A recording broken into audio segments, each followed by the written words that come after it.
नमस्कार, आकाशवाणी से दोपहर समाचार के साथ मैं कनकलता।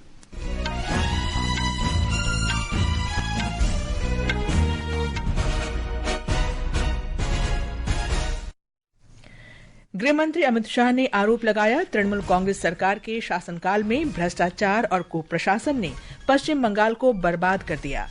श्री शाह ने दावा किया, भारतीय जनता पार्टी राज्य में अगली सरकार बनाएगी। कृषि मंत्री शिवराज सिंह चौहान ने कहा, विकसित भारत जी रामजी विधेयक मनरेगा योजना की कमियों को दूर करेगी। बांग्लादेश की पूर्व प्रधानमंत्री और बांग्लादेश नेशनलिस्ट पार्टी के अध्यक्ष खालिदा जिया का ढाका में निधन, प्रधानमंत्री नरेंद्र मोदी ने शोक व्यक्त किया। देश के उत्तरी भाग में घने कोहरे के कारण रेल और हवाई यातायात बाधित, दिल्ली हवाई अड्डे पर कम दृश्यता के कारण 118 उड़ानें रद्द। महिला क्रिकेट में भारत और श्रीलंका के बीच 5वां T20 अंतर्राष्ट्रीय मैच आज शाम तिरुवनंतपुरम में खेला जाएगा।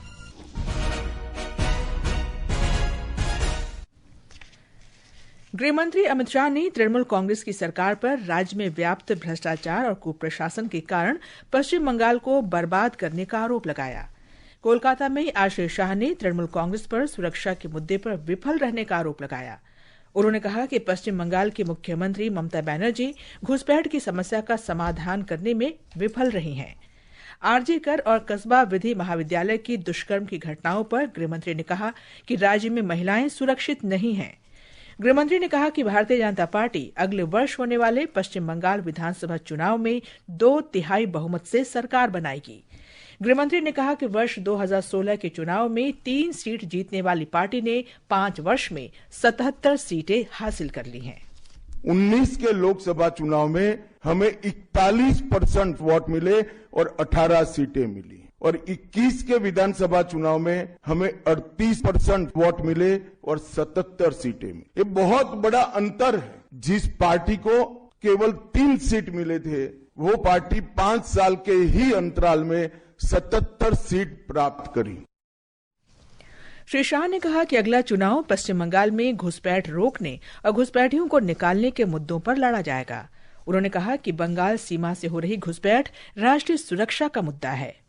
हम मोदी जी के नेतृत्व में बंगाल में भारतीय जनता पार्टी की सरकार बनने के साथ ही एक ऐसी मजबूत राष्ट्रीय ग्रिड बनाएंगे जो बंगाल से घुसपैठ को समाप्त कर दे। इंसान छोड़ दीजिए, परिंदा भी पैर नहीं मार पाए और न केवल घुसपैठ रोकेंगे, सारे घुसपैठियों को चुन चुन कर भारत के बाहर निकालने का काम भी भारतीय जनता पार्टी की बंगाल सरकार करेगी। कृषि और किसान कल्याण मंत्री शिवराज सिंह चौहान ने कहा है कि संसद ने वर्तमान आवश्यकताओं को ध्यान में रखते हुए और मनरेगा योजना की कमियों को दूर करने के लिए विकसित भारत जी रामजी विधेयक पारित किया है। वे आज भोपाल में एक संवाददाता सम्मेलन को संबोधित कर रहे थे। विपक्ष के योजना का नाम बदलने के आरोपों पर उन्होंने कहा कि अतीत में जब विपक्षी दल सत्ता में थे, रोजगार संबंधी योजनाओं के नाम कई बार बदले गए थे। श्री चौहान ने कहा कि विकसित भारत जी रामजी योजना को और अधिक प्रभावी बनाने के लिए प्रधानमंत्री की गति शक्ति पहल से जोड़ा गया है। उन्होंने कहा कि इस मिशन में बेरोजगारी भत्ता के लिए स्पष्ट प्रावधान शामिल है और अधिनियम के तहत आवश्यक वित्तीय व्यवस्था सुनिश्चित की गई है। आगामी वित्तीय वर्ष में जो प्रस्तावित बजट प्रावधान है वो भी 1,51,282 करोड़ रुपया किया गया। पिछले साल 88,000 करोड़ था केवल। जब 100 से 125 दिन मजदूरी करनी है तो उसके लिए वित्तीय प्रावधान आवश्यक है, वो किए जा रहे हैं। केंद्र का अपना हिस्सा बढ़ के भी अकेले 95,000 करोड़ रुपए से ज्यादा होगा। विपक्ष की आलोचना करते हुए श्री चौहान ने कहा कि लोकसभा में इस विधेयक पर 8 घंटे से अधिक समय तक विस्तृत बहस हुई, लेकिन विपक्षी सांसदों ने केवल हंगामा किया। कृषि और किसान कल्याण मंत्री ने कहा कि पंजाब सरकार द्वारा राज्य विधानसभा में विकसित भारत जी रामजी अधिनियम के विरुद्ध लाया जा रहा प्रस्ताव देश के संघीय ढांचे के विरुद्ध है। पंजाब विधानसभा में जो बाकी दल कर रहे हैं ये अलोकतांत्रिक है, अमर्यादित है, संविधान की मूल भावना के खिलाफ है, ये अंध विरोध है। आप चर्चा में जवाब ना सुनो और प्रतिपक्ष इतना जिम्मेदार हो जाए, विशेषकर कांग्रेस, कि इतने महत्वपूर्ण बिल पर नेता प्रतिपक्षी लोकसभा से गायब रहे, संसद से गायब रहे। प्रधानमंत्री नरेंद्र मोदी केंद्रीय बजट 2026-27 से पहले विचार विमर्श के लिए नई दिल्ली में नीति आयोग के प्रख्यात अर्थशास्त्रियों और संबंधित क्षेत्र के विशेषज्ञों से बातचीत कर रहे हैं। बैठक में विशेषज्ञों को देश की वर्तमान आर्थिक स्थिति और भविष्य की प्राथमिकताओं पर अपने विचार साझा करने का अवसर मिल रहा है। नीति आयोग की इस बैठक में सरकार को आर्थिक नियोजन के अगले चरण की तैयारी के लिए बहुमूल्य सुझाव मिलने की संभावना है। राष्ट्रपति द्रौपदी मुर्मू आज झारखंड के गुमला जिले में अंतर्राज्यीय जन संस्कृति समागम समारोह कार्तिक यात्रा के समापन समारोह में सम्मिलित हुई। राष्ट्रपति ने बाबा कार्तिक उरांव का स्मरण करते हुए जनजातियों के उत्थान पर जोर दिया। उन्होंने कहा कि इस कार्तिक यात्रा में शिक्षा के लिए किए गए प्रयास बाबा कार्तिक उरांव को सच्ची श्रद्धांजलि होगी। उपराष्ट्रपति सीपी राधाकृष्णन ने कहा है कि शिक्षा विकसित भारत के निर्माण में निर्णायक भूमिका निभाती है। उन्होंने युवाओं से सामाजिक हित के लिए आर्टिफिशियल इंटेलिजेंस यानी यांत्रिक मेधा सहित नई प्रौद्योगिकी को जिम्मेदारी से अपनाने का आग्रह किया। उपराष्ट्रपति ने आज तिरुवनंतपुरम में मार इवानियोस स्वायत्त महाविद्यालय के प्लेटिनम जुबली समारोह का उद्घाटन किया। उन्होंने कहा कि देश के युवा राष्ट्र का भविष्य हैं। उन्होंने रोजगार के अवसर पैदा करने के लिए स्वदेशी प्रौद्योगिकी के विकास की आवश्यकता पर बल दिया। ये समाचार हमारी वेबसाइट www.newsonair.gov.in और हमारे न्यूज ऑन एआईआर ऐप पर भी उपलब्ध हैं। दोपहर समाचार में आपका स्वागत है। बांग्लादेश की पूर्व प्रधानमंत्री और बांग्लादेश नेशनलिस्ट पार्टी बीएनपी की अध्यक्ष खालिदा जिया का आज सुबह ढाका के एक अस्पताल में निधन हो गया। वे 80 वर्ष की थीं। वे दशकों तक बांग्लादेश की राजनीति की अत्यधिक प्रभावशाली हस्तियों में से एक थीं। उन्होंने कई वर्षों तक बीएनपी की अध्यक्ष के रूप में अपनी सेवाएं दी। बांग्लादेश ने खालिदा जिया के निधन पर 3 दिन के राजकीय शोक की घोषणा की है। उनकी नमाज़े जनाजा के दिन कल एक दिन का सार्वजनिक अवकाश रहेगा। ये घोषणा आज अंतरिम सरकार के मुख्य सलाहकार प्रोफेसर मोहम्मद यूनुस ने की। उन्होंने लोगों से अनुशासन और धैर्य बनाए रखने का आग्रह किया। प्रधानमंत्री नरेंद्र मोदी ने बेगम खालिदा जिया के निधन पर शोक व्यक्त किया है। सोशल मीडिया पोस्ट में श्री मोदी ने कहा कि बांग्लादेश की पहली महिला प्रधानमंत्री के रूप में देश के विकास और भारत बांग्लादेश संबंधों में उनके महत्वपूर्ण योगदान को हमेशा याद रखा जाएगा। प्रधानमंत्री नरेंद्र मोदी ने आज रिफॉर्म एक्सप्रेस 2025 को लेकर एक लेख साझा किया। इसमें शासन के उन संचयी कार्यों पर प्रकाश डाला गया है जिन्होंने धीरे धीरे बाधाओं को दूर किया है।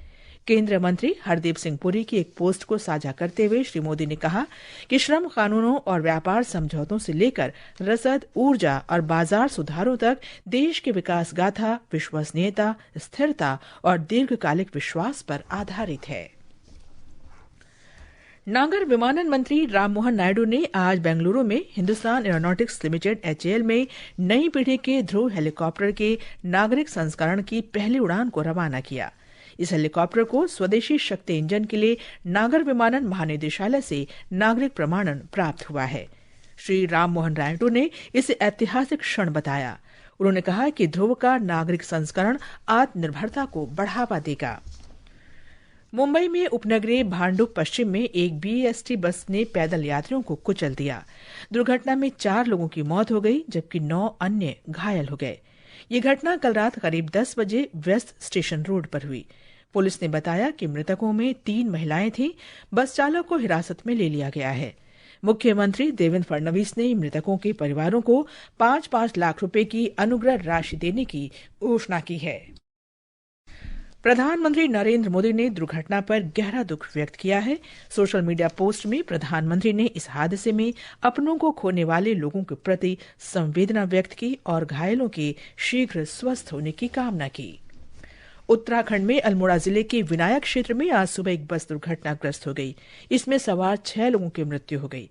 बस में लगभग 17 से 18 लोग सवार थे। प्रधानमंत्री नरेंद्र मोदी ने बस दुर्घटना में जान गंवाने वाले लोगों के प्रति गहरी संवेदना व्यक्त की है। श्री मोदी ने घायलों के शीघ्र स्वस्थ होने की कामना की। केरल के आलपुषा जिले में एवियन फ्लू को नियंत्रित करने के लिए कड़े कदम उठाए गए हैं।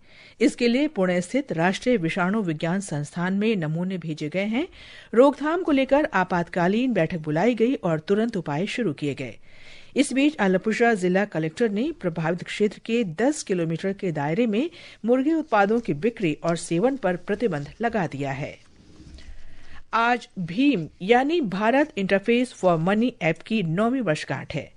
भारतीय राष्ट्रीय भुगतान निगम के भीम ऐप की वर्ष 2016 में इसी दिन शुरुआत हुई थी। इस वर्ष 28 दिसंबर तक भीम ऐप के माध्यम से 64,000 करोड़ रुपए से अधिक के 66 करोड़ 30 लाख से अधिक लेन देन दर्ज किए गए। ये समाचार आकाशवाणी से प्रसारित किए जा रहे हैं।